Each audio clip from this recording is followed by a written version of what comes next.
Apakah Allah mengampuni dosa seorang muslim yang telah mengambil harta muslim lain dengan cara yang batil? Allah ampuni, tapi syaratnya dia kembalikan tuh duit, dia kembalikan tuh harta.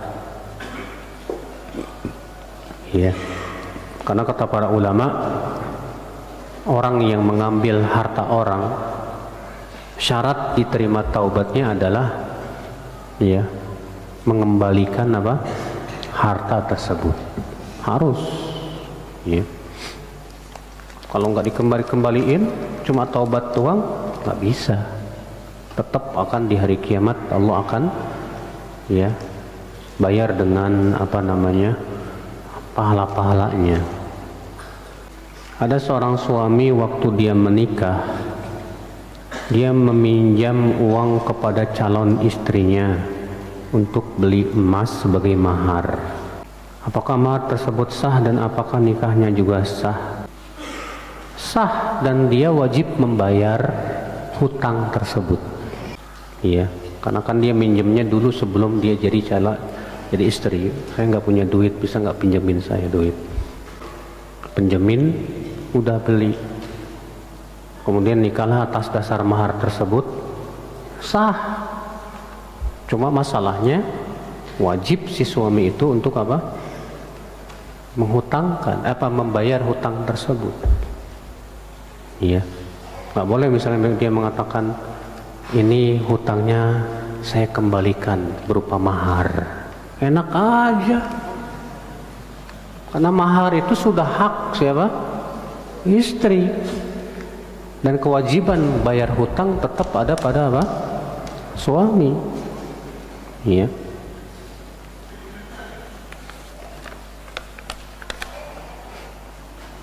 Apa yang harus saya lakukan? Di zaman dulu pernah mengambil harta orang, cuma lupa jumlahnya berapa, nilainya seperti apa. Ingat-ingat coba gunakan dugaan yang kuat. Ya, ingat-ingat kalau diperkirakan misalnya harganya sekitar 1 juta, ya udah. Iya. Kalau memang masih ada orangnya, wajib kembalikan. Kalau ternyata antum nggak tahu kemana, sedekahkan buat dia.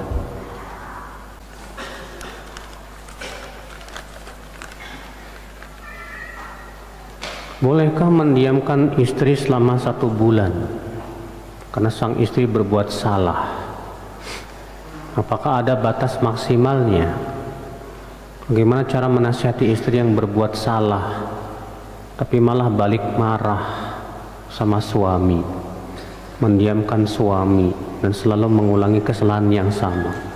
Rasulullah pernah mendiamkan istri-istrinya sebulan, Mas. Dalam hadisnya ada dalam Sahih Bukhari. Ya, di antara sebabnya karena para istri Nabi meminta nafkah tambahan. Akhirnya Nabi SAW ya tidak mau bertemu dengan istri-istrinya selama sebulan. Dan para sahabat sampai para sahabat mengira ya bahwa Rasulullah SAW mencerai siapa? Istrinya. Yang seperti ini boleh, Pak, kalau memang itu ada manfaatnya. Adapun kalau ternyata nggak ada manfaatnya dan lebih baik antum tetap nasihati aja. Jadi kita lihat memberikan sanksi kepada istri itu sesuai yang paling manfaat. Iya. Apakah ada uzur laki-laki tidak sholat berjamaah di masjid? Karena kasus saya ini, ibu saya sakit kanker stadium lanjut dan hanya bisa di tempat tidur. Segala aktivitas di tempat tidur, dari makan, minum sampai BAB dan BAK, sehingga akhirnya tidak bisa sholat berjamaah di masjid karena harus menjaga ibu. Kalau memang keadaannya seperti ini, insya Allah termasuk uzur. Iya, termasuk apa? uzur yang syar'i kalau memang ternyata ibu tidak bisa ditinggalkan. Tapi kalau masih ada yang lain yang bisa disuruh jaga ketika kita pergi sholat berjamaah, itu lebih baik. Apakah larangan berbicara saat khutbah mutlak membatalkan pahala sholat Jumat, atau hanya saat tertentu? Semisal saat khutbah atau di antara khutbah ketika menata saf hendak sholat. Saat khutbah makmum wajib diam dan mendengarkan. Sampai Nabi mengatakan, idza qulta li sahibika ansit, apabila kamu berkata kepada teman kamu, diam kamu, ya, maka dia tidak dapat pahala. Sampai demikian Nabi SAW menyebutkan, waman massal hasa faqad lagha, dan siapa yang mainin kerikil saat khutbah Jumat, sungguh ia telah berbuat apa? Lagha, sia-sia. Boleh berbicara kapan? Ya. Pertama, kalau kita menegur imam atau ada keperluan kepada si khotib Jumat itu. Seperti Rasulullah pernah sedang berkhutbah, tiba-tiba datanglah orang Arab Badui dan berkata, ya Rasulullah, kekeringan melanda di mana-mana, harta hancur, binatang ternak mati, tolonglah doakan supaya Allah turunkan hujan.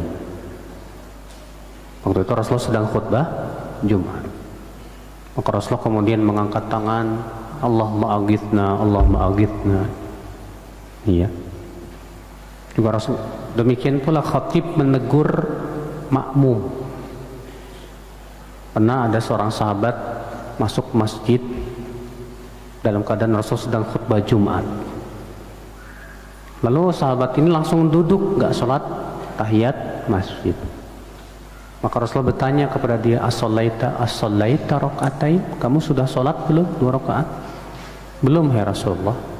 Qum farka, bangunlah dan sholatlah 2 rakaat. Iya. Nah ini boleh. Adapun ketika duduk di antara 2 khutbah, atau setelah selesai khutbah, atau sebelum khutbah, nggak masalah.